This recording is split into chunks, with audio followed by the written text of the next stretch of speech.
got that vibe. Like when you listen to your album, it's like a bunch of different genres, but still with your Dua style and touch to it. I loved everything. But I will say that Boys Will Be Boys really stood out for me. Like, and I just want to ask, like, what was the inspiration behind that? And was there a specific reason why you made it your last track on your album?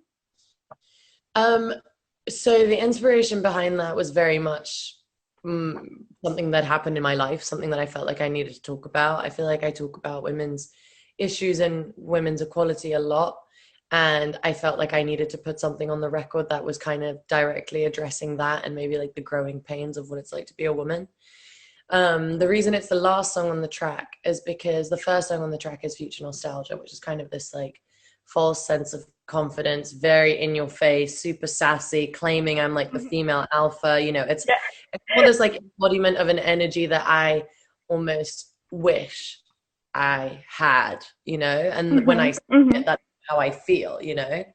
I feel like really empowered and I feel badass, and that's, you know, that's the energy that I want to convey. And then I felt like Boys Will Be Boys shows a completely other side of the spectrum in terms of Mm, feminism, and just shows maybe a little bit more of a vulnerable side at the same time, but it's kind of two different sides of the spectrum still at the same time. I feel like it shows solidarity and empowerment with other women that maybe listen to the song and feel exactly the same way. mm-hmm, But mm-hmm.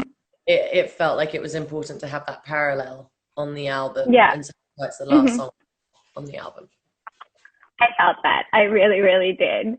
Um, and like on your album, like I know it's a silly question, but do you have a favorite song, or is there like a top choice? Like when you perform it, like it emotionally like puts you on fire when you start singing it and performing it.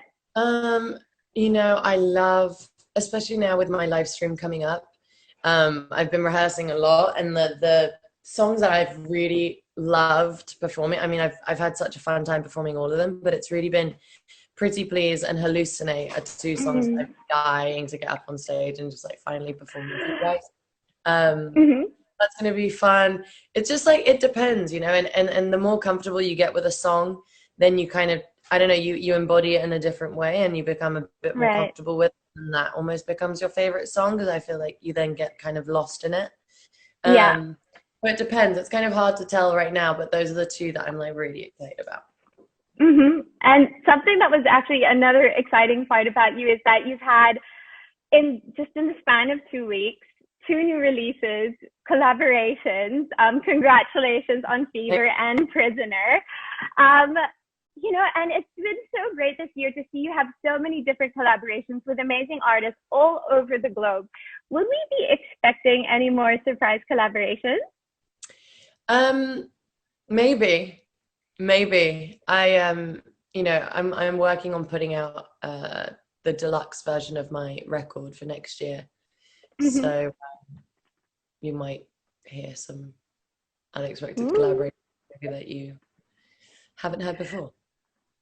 Very excited. And another surprise is Studio 2054. Everyone, including me, we're so excited. Of course, us as Yeah. fans, we would have loved to see you go on tour. I was front row at your concert in Manila, singing along with you. Um, I mean, we're sad as fans that we won't be able to see you in person this year, but we are looking forward to Studio 2054.